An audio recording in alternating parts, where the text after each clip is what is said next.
Asia के सबसे अमीर इंसान अंबानी या अडानी नहीं बल्कि कोई और इंडियन है। मगर कौन है और नोट्स की तरह इंडियन कॉइन्स पर भी गांधी जी की फोटो क्यों नहीं होती? भारत के सभी टैलेंटेड लोग इंडिया छोड़कर बाहर क्यों जा रहे हैं? पता चलने पर आपको शर्मिंदगी महसूस होगी। आज की तारीख में भारत के दो बिजनेसमैन मुकेश अंबानी और गौतम अडानी दुनिया में छाए हुए हैं, पर एक इंसान ऐसा भी है जो इनसे भी ज्यादा रिच हो सकता था। इन दोनों की नेटवर्थ 95 से 105 बिलियन डॉलर्स के बीच में है और इन दोनों के बीच इंडिया ही नहीं बल्कि एशिया के सबसे अमीर इंसान बनने की कड़ी टक्कर चल रही है। एक जमाना हुआ करता था जब अलीबाबा के मालिक Chinese businessman Jack Ma Asia के रिचेस्ट मैन हुआ करते थे, पर अब ये ताज भारत के नाम है। बात करें गौतम अडानी की तो पिछले एक साल में इनके फॉर्च्यून्स बहुत हाई चल रहे हैं और इन्होंने सिर्फ एक साल में ही अपनी वेल्थ को कई गुना इंक्रीज कर लिया। अडानी ने अलग अलग सेक्टर में अपनी कंपनी को एक्सपेंड किया है और हर सेक्टर में उन्हें सक्सेस हासिल हुई है। साथ ही शेयर मार्केट में उनके स्टॉक्स की वैल्यू भी पिछले एक साल में डबल और ट्रिपल हो चुकी है। पर जहां कुछ लोग 100 बिलियन डॉलर्स की नेटवर्थ रखते हैं, वहीं दूसरे इतना पैसा डोनेट कर देते हैं। जरा इस रिपोर्ट को देखिए। इसके अनुसार टाटा ग्रुप आज तक 102 बिलियन डॉलर्स की डोनेशन कर चुका है। इसका पूरा श्रेय रतन टाटा सर को जाता है। वो चाहते तो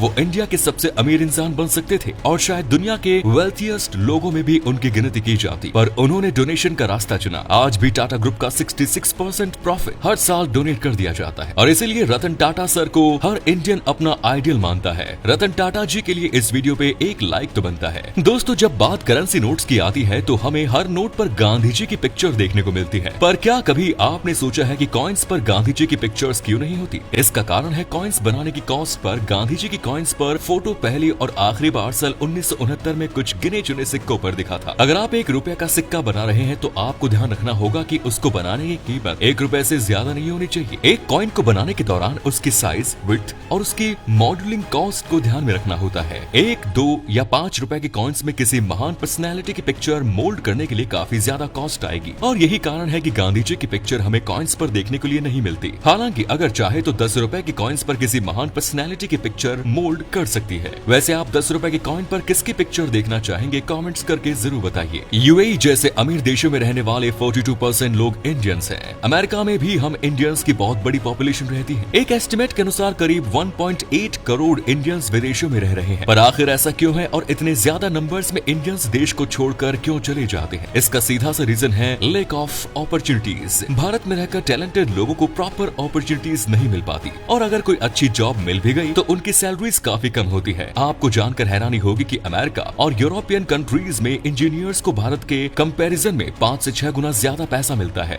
दूसरी बात यह कि भारत एक डेवलपिंग कंट्री है और हमारे देश में क्वालिटी एजुकेशन की भारी कमी है और वर्ल्ड क्लास हॉस्पिटल्स भी नहीं है। जब टैलेंटेड स्टूडेंट्स को कोई बड़ी डिग्री करनी होती है तो वो अमेरिका और यूरोप की यूनिवर्सिटीज का रुख करते हैं। अंत में कई लोग ऐसे भी होते हैं जो रिच लाइफस्टाइल को एंजॉय करने और टैक्स बचाने की खातिर फॉरेन कंट्रीज चले जाते हैं। क्या आप जानते हैं कि 7 अप का नाम आखिर 7 अप ही क्यों रखा गया? I mean, वो 8 अप या 9 अप भी तो रख सकते थे। तो ये कहानी है साल 1929 से शुरू। ये वही साल था जब चार्ल्स लैपियर ग्रीग ने इस ड्रिंक को पहली बार बनाया। उस समय चार्ल्स ने इसका नाम बिब लेबल लिथिएटेड लेमन लाइम सोडा रखा था, पर जैसा कि आपने नोटिस किया होगा कि ये नाम काफी टफ और अजीब है। यही कारण है कि बाद में इसका नाम 7 अप लिथिएटेड लेमन सोडा रख दिया गया और 1936 तक इस नाम को शॉर्ट करके 7 अप रख दिया गया। 7 अप को लेकर एक पॉपुलर मिथ ये है कि इसका पीएच लेवल 7 से ज्यादा होता है, इसीलिए इसे 7 अप नाम दिया गया है। हालांकि ये बात बिल्कुल गलत है। इसका पीएच लेवल सिर्फ 3.79 होता है। असल में 7 अप ड्रिंक 7 इंग्रेडिएंट्स से मिलकर बनी होती है और इसे खोलते ही उसके बबल्स ऊपर की ओर यानी कि अप होने लगते हैं। इसके नाम के पीछे यही लॉजिक लगाया गया था। आप जानते ही होंगे कि एप्पल अपने आईफोन्स के साथ एयरपोर्ट्स देना बंद कर चुकी है। यहाँ तक कि अब तो वो फ्री का चार्जर भी नहीं दे रहे। पर फ्रांस में एप्पल की ये मनमानी नहीं चलती। यहाँ एप्पल को अपने आईफोन्स के साथ एयरपोर्ट्स देने ही पड़ते हैं। इसका रीजन है फ्रांस का सख्त कानून। फ्रांस का कानून कहता है कि जो भी स्मार्टफोन कंपनी फ्रांस में अपना स्मार्टफोन सेल करेगी उसे उसके साथ हैंड्स फ्री डिवाइस तो जरूर देनी होगी। इससे उनके नागरिक डायरेक्ट फोन को कान के पास ले जाकर बात नहीं करेंगे और वो रेडिएशन के हार्मफुल इफेक्ट से दूर रहेंगे। शुरुआत में तो एप्पल ने इस कानून की अनदेखी करके फ्रांस में बिना आईपोड्स के आईफोन बेचने की कोशिश की, पर फ्रांस की गवर्नमेंट ने उन्हें साफ कर दिया कि अगर वो रूल्स फॉलो नहीं करेंगे तो उन्हें अपने फोन सेल्स नहीं करने दिए जाएंगे। फिर क्या था, एप्पल को फ्रांस में अपने आईफोन्स के साथ एयरपोर्ट्स इंक्लूड करने ही पड़े। दोस्तों, सभी सोशल मीडिया प्लेटफॉर्म्स पर प्रोफाइल पिक्चर सर्किल ही क्यों होती है? पहले ये स्क्वायर हुआ करती थी, लेकिन फिर फेसबुक अपनी साइट पर एक अपडेट लाया और उन्होंने प्रोफाइल पिक्चर को सर्कल कर दिया। रीजन ये था कि जब कोई इंसान सर्कल प्रोफाइल पिक्चर पर अपना फेस डालता है तो पूरा फोकस फोकस उसके फेस पर ही होता है। इसके बाद तो सभी सोशल मीडिया प्लेटफॉर्म्स ने फेसबुक की इस स्ट्रेटेजी को कॉपी किया और आज हमें हर जगह सिर्फ सर्कल प्रोफाइल पिक्चर्स ही देखने को मिलती हैं। दोस्तों जरा इस फोटो को देखिए, इसमें हमें आसमान में 5 प्लैनेट्स एक स्ट्रेट लाइन में दिख रहे हैं। आपको बता दूं कि ये नजारा काफी खास है और ऐसा 18 साल बाद देखने को मिला और ऐसा नेक्स्ट टाइम कब होने वाला है इसकी कोई गारंटी नहीं। तो भाइयों once in a lifetime event को ध्यान से देख लो। तो कैसे लगे ये फैक्ट्स? मजा आया तो वीडियो को लाइक करना ना भूले। Thanks for watching.